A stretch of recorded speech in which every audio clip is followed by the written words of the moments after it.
Hi guys, this is me Hasan and welcome to Hasan academy. तो हम लोग नाइपर JEE रिलेटेड कुछ क्वेश्चन डिस्कस कर रहे थे प्रीवियस ईयर का। तो ऑलरेडी चैनल में एक वीडियो सीरीज़ है जिसके ऊपर एक वीडियो ऑलरेडी अपलोड हो चुका है, आप जाके चैनल में देख सकते हो। बट आज हम लोग क्वेश्चन डिस्कस नहीं करेंगे। आज हम लोग कुछ नाइपर JEE रिलेटेड जो लास्ट मिनट एग्ज़ाम का जो टिप्स है ना, वो कुछ मैं अपना एक्सपीरियंस शेयर करना चाहूँगा, ताकि किस तरह से क्या करना है वो आपको पता चल जाए। देखो, नाइपर JEE मैंने जब दिया था 2018 में दिया था, ठीक है ना। और उसके बाद अल्हम्दुलिल्लाह मुझे 135 ऑल इंडिया रैंक आया था। और उसके बाद मैंने नाइपर अहमदाबाद ज्वाइन किया था। मेरा डिपार्टमेंट था फार्मास्यूटिकल एनालिसिस। तो चलो अब बात करते हैं कि ये एग्ज़ाम किस तरह से आप हैंडल करना है आपको।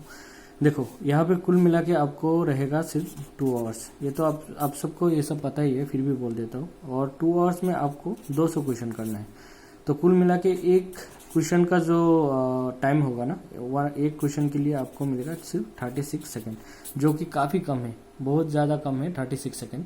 बट इतना ही टाइम है तो जैसे भी करना तो है।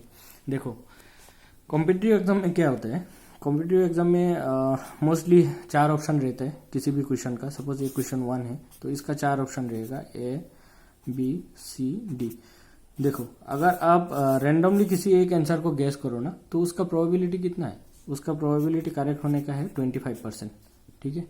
और कोई भी एक यहाँ पे चूज करो, 25% ही रहेगा जैसा प्रोबेबिलिटी कहता है।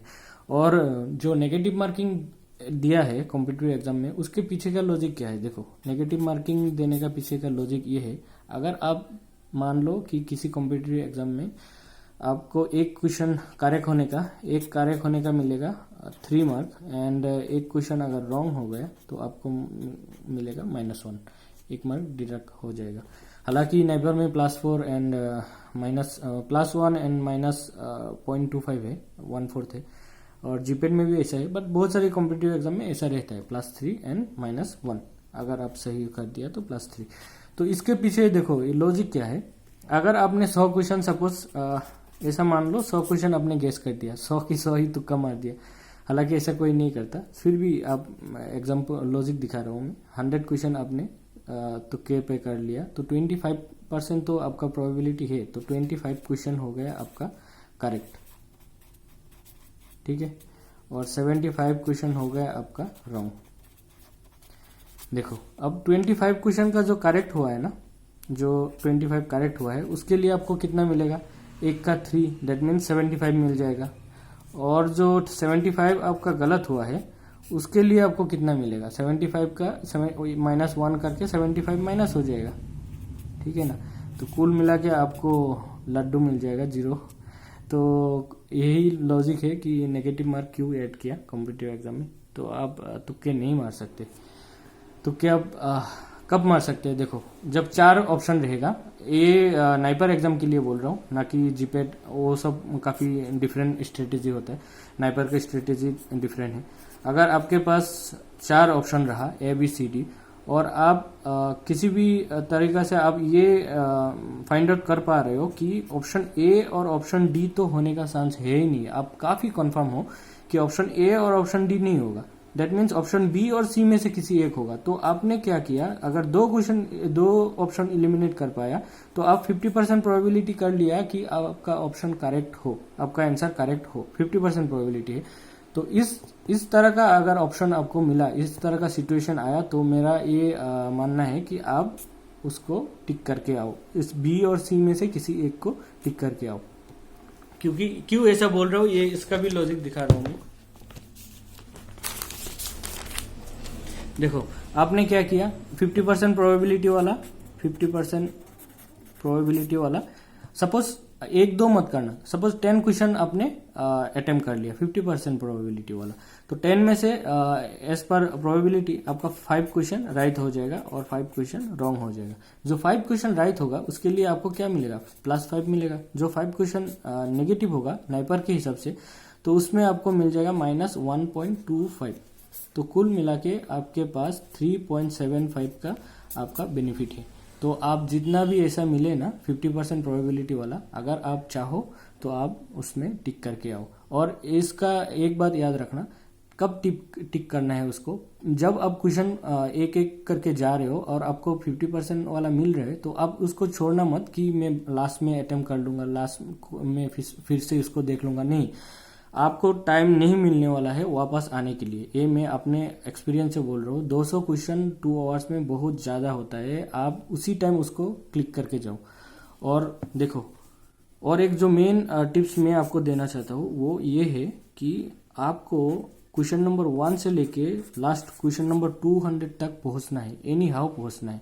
ये क्यों बोल रहा हूँ, देखो कभी कभी क्या होता है, कुछ क्वेश्चन रैंडमली डिवाइड होता है, कुछ क्वेश्चन इजी क्वेश्चन लास्ट में आ जाता है। तो आप ऐसा नहीं कर सकते कि 50 यहाँ से किया 50 लास्ट से किया ना। आप क्वेश्चन नंबर 1 से लेके क्वेश्चन नंबर लास्ट तक जाओ, क्या पता 150 160 के बाद में आपको इजी क्वेश्चन मिल जाए।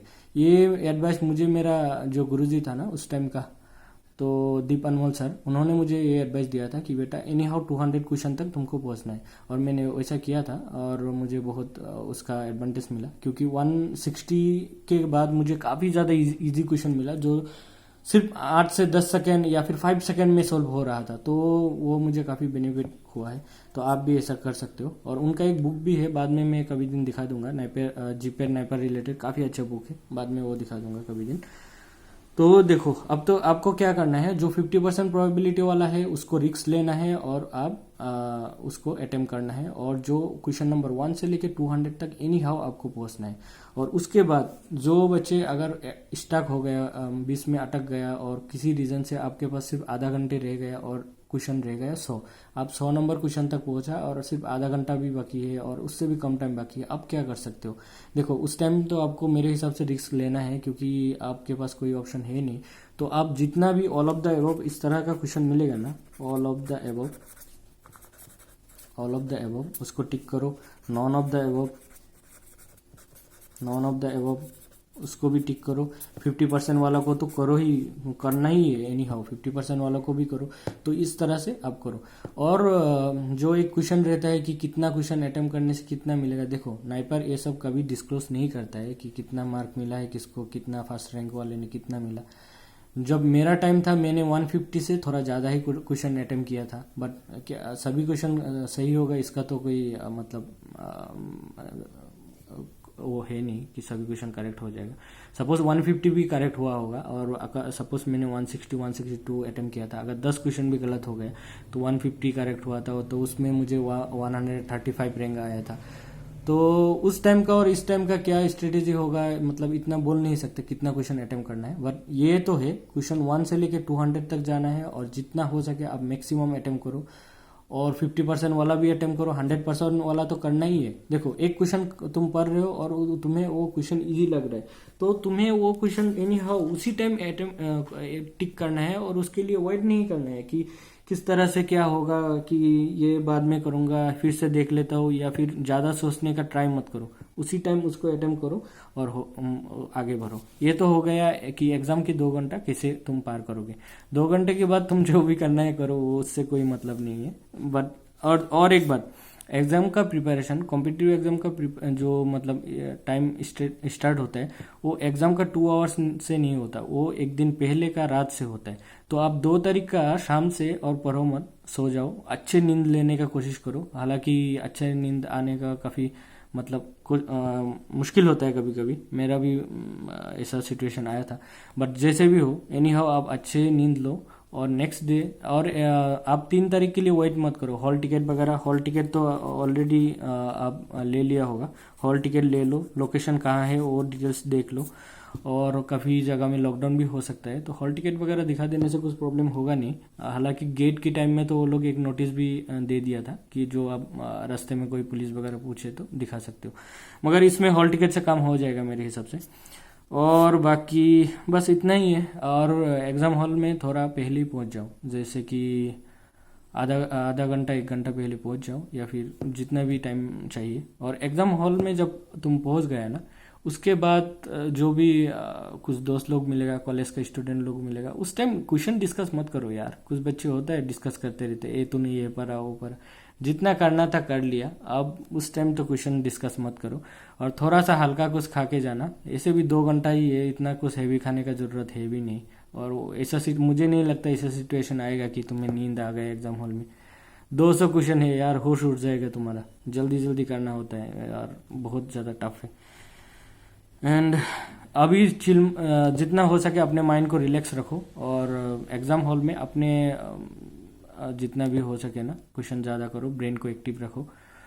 एंड क्या बोलते हैं, हाँ, फर्मा का क्वेश्चन तो कर ही लोगे। जनरल एप्टीट्यूड का कुछ क्वेश्चन आता है, उसका एक वीडियो भी आएगा, तो वीडियो में मैं जितना हो सके टिप्स देना चाहूँगा कि आप किस तरह से उसको सॉल्व कर सकते हो। और जनरल एप्टीट्यूड का क्वेश्चन में बहुत ज़्यादा चांस है कि आप अटक जाओ कैलकुलेशन में, क्या आप सोचने लग जाओ, तो उस तरह का प्रॉब्लम होने से उसे स्किप करो, कोई ऑप्शन है नहीं दूसरा, ठीक है ना। और करेंट अफेयर्स का बहुत 2-4 क्वेश्चन आता है, देख लेना कि कहीं पे इंटरनेट वगैरह में मिल जाएगा, कहीं पे भी मिल जाएगा, तो थोड़ा बहुत फार्मा न्यूज़ ले लेना। और इतना ही है, बस यही है। तो चलो एक केमिस्ट्री थोड़ा एक टॉपिक डिस्कस कर लेते हैं, क्योंकि मैं बेसिकली ये वीडियो ऑलरेडी बना लिया था टेलीग्राम चैनल के लिए, बट टेलीग्राम में ये अपलोड होने में टाइम लग रहा है, तो मैंने यहाँ पे दिखा रहा हूँ। देखो कायरल कंपाउंड क्या होता है, कुछ साल पहले एक क्वेश्चन आया था नाइपर जेई में कि chiral compound out of this which one is chiral compound. देखो कायरल कंपाउंड को लेके जो मिसकंसेप्ट होता है ना सभी का, तो वो ये होता है कि लोग कायरल कंपाउंड सोचने से कायरल सेंटर ढूंढना शुरू कर देते हैं, जो कि कोई एक सेंटर होता है जो 4 डिफरेंट ग्रुप से अटैच होता है। बट कायरल कंपाउंड में ऐसा कुछ भी नहीं। कायरल कंपाउंड वही कंपाउंड होता है जिसमें ना तो सेंटर ऑफ सिमेट्री रहता है ना तो प्लेन ऑफ सिमेट्री रहता है। अगर दोनों एब्सेंट रहेगा तभी उस कंपाउंड को कायरल सेंटर बोला जाएगा। और अगर दोनों में से कोई भी एक सेंटर भी मतलब कोई भी एक भी प्रेजेंट रहा ना, तो वो एकायरल बन जाएगा।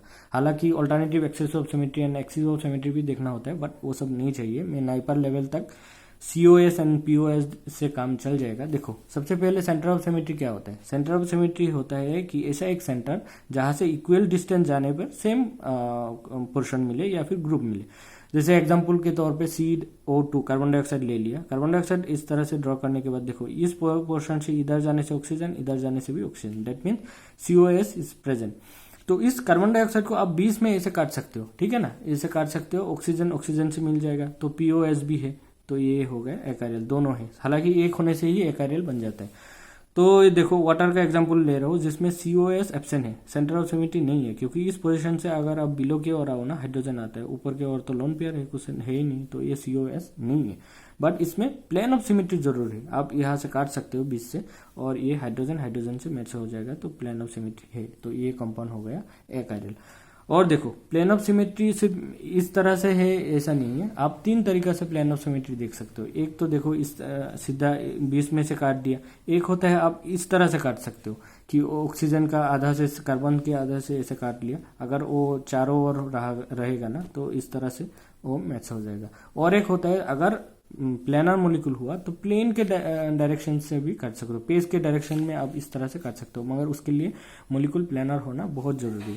कुछ कॉमन एग्जांपल जो बहुत आता है उसमें से एक है ये कि ट्रांस ब्यूटूइन एंड सीज ब्यूटूइन। इसमें देखो ट्रांस ब्यूटूइन में सेंटर ऑफ सिमेट्री तो प्रेजेंट है, ऊपर जाएगा तो CH3, नीचे इधर इधर इधर, तो सेंटर ऑफ सिमेट्री है, बट प्लेन ऑफ सिमेट्री है क्या। देखो इधर काटोगे तो नहीं मैच हो रहे, आप इस तरह से काटोगे तब भी मैच नहीं हो रहे। CH3 से हाइड्रोजन मैच हो रहे, बट इसे नहीं होगा। बट देखो फिर भी इसमें प्लेन ऑफ सिमेट्री प्रेजेंट है। किस तरह से है, क्योंकि ये डबल वन वाला कंपाउंड है, that means it is planar. Planar है तो आप इस तरह से एक्सिस कर सकते हो, काट सकते हो। और ये हो गया सिस वाला। सिस में देखो सेंटर ऑफ सिमेट्री तो आने का बात ही नहीं, सेंटर ऑफ सिमेट्री नहीं आ सकता, बट प्लेन ऑफ सिमेट्री आता है। तो प्लेन ऑफ सिमेट्री अगर आता है तो एकायरल हो गया। और कायरल एक एग्जांपल अगर आप मांगोगे तो ये वाला एक कायरल का एग्जांपल है, जिसमें 2 मिथाइल और ब्यूटानॉल बोल सकते हो, 2 मिथाइल ब्यूटानॉल, तो ये हो गया एक कायरल का एग्जांपल।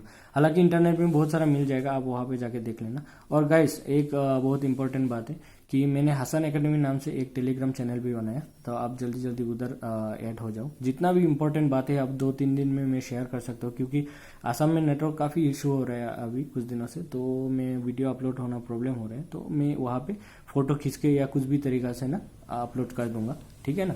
तो आप जल्दी से हसन एकेडमी वाला टेलीग्राम ग्रुप में चैनल में आ जाओ, और जितना हो सके इस वीडियो को शेयर करो। आप लोग शेयर कम कर रहे हो यार। अपना जितना भी दोस्त है व्हाट्सएप वगैरह ग्रुप में तो होगा ही, बी फार्मा के जो भी दोस्त है उनको शेयर करो। Thank you for watching.